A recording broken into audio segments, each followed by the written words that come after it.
Terima kasih saya ucapkan kepada Tuan Aimar bin Ali selaku Ketua Majlis. Yang berhormat Datuk Seri Hajah Nancy binti Syukri, Menteri Pembangunan Wanita, Keluarga dan Masyarakat. Yang berbahagia Datuk Ayub bin Rahmat, Presiden Persekutuan Angkat Berat Malaysia. Dan yang berbahagia Profesor Datuk Seri Dr. IR Nur Azwan bin Abu Osman, Naib Chancellor Universiti Malaya. Assalamualaikum dan salam sejahtera. Salam hormat kepada hadirin sekalian. Pada hari ini, saya akan menyampaikan sebuah pengucapan awam yang bertajuk Arena Sukan Angkat Berat Bukan Untuk Wanita, Mitos atau Fakta. Topik ini seringkali menjadi perdebatan berikutan pelbagai mitos yang telah muncul berkaitan dengannya. Sebelum kita meneroka lebih jauh, apakah yang kita ketahui tentang sukan angkat berat?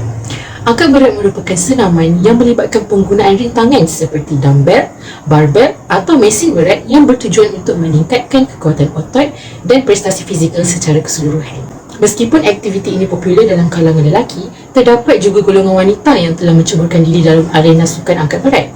Melihat kepada sejarah, sukan ini sebelumnya dielakkan oleh wanita kerana dianggap tidak serasi dengan imej feminin.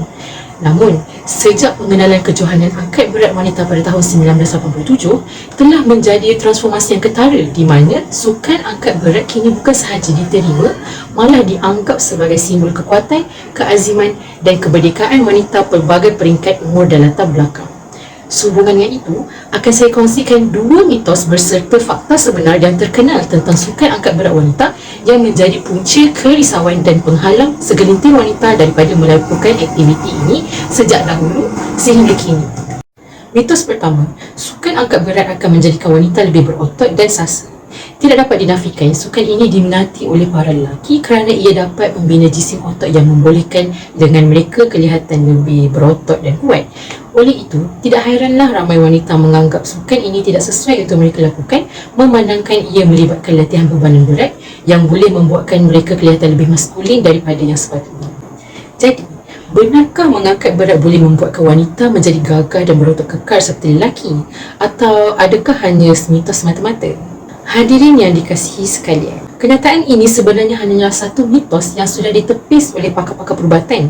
Sebenarnya, sekiranya wanita melakukan sukan angkat berat, mereka rata-ratanya tidak akan menjadi gagah perkasa dan berotot besar bak seorang lelaki seperti yang dibimbangkan. Menurut fakta saintifik, antara hormon yang memainkan peranan penting dalam pembentukan otot manusia ialah hormon testosteron, di mana kandungannya dalam badan wanita adalah jauh lebih rendah berbanding lelaki.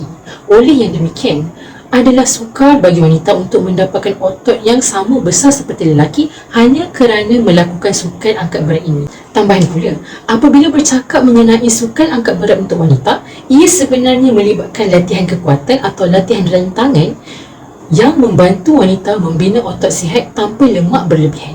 Dengan mempunyai otot yang sihat, kita akan cenderung untuk memiliki tulang yang lebih kuat dan padat serta kesihatan otak dan tubuh yang lebih baik. Baiklah, mitos kedua merupakan sesuatu yang tidak asing lagi dalam kalangan masyarakat, di mana sukan ini dikatakan berisiko untuk menyebabkan kondisi rahim jatuh atau beralih tempat sehingga berkemungkinan menukarkan seseorang wanita untuk hamil. Kondisi ini dinamakan sebagai prolapse uterus yang melibatkan tisu sokongan di antara pundi kencing dan dinding faraj wanita menjadi lemah sehingga membolehkan pundi kencing tersembul masuk ke dalam faraj. Desas-desus ini menjadikan para wanita bersetakut dan risau untuk melibatkan diri dalam sukan angkat berat, memandangkan sudah menjadi impian hampir semua wanita untuk menimang cahaya mata. Namun, sejauh manakah kebenaran mitos ini? Hadirin hadirat yang dihormati sekalian, ini merupakan satu mitos. Menurut Dr. Yasin Yanwar, pakar obstetrik dan ginekologi dari Indonesia, sukan angkat berat bukanlah faktor utama wanita mengalami kondisi rahim jatuh atau longgar. Hal ini kerana sebab utama keadaan kesihatan ini adalah disebabkan oleh tekanan pada lantai pelvis, dan mereka sebenarnya memang berisiko untuk menjadi lemah akibat beberapa faktor seperti kehamilan, penuaan, obesiti, genetik serta kurang melakukan aktiviti fizikal atau berlebihan dalam melakukannya.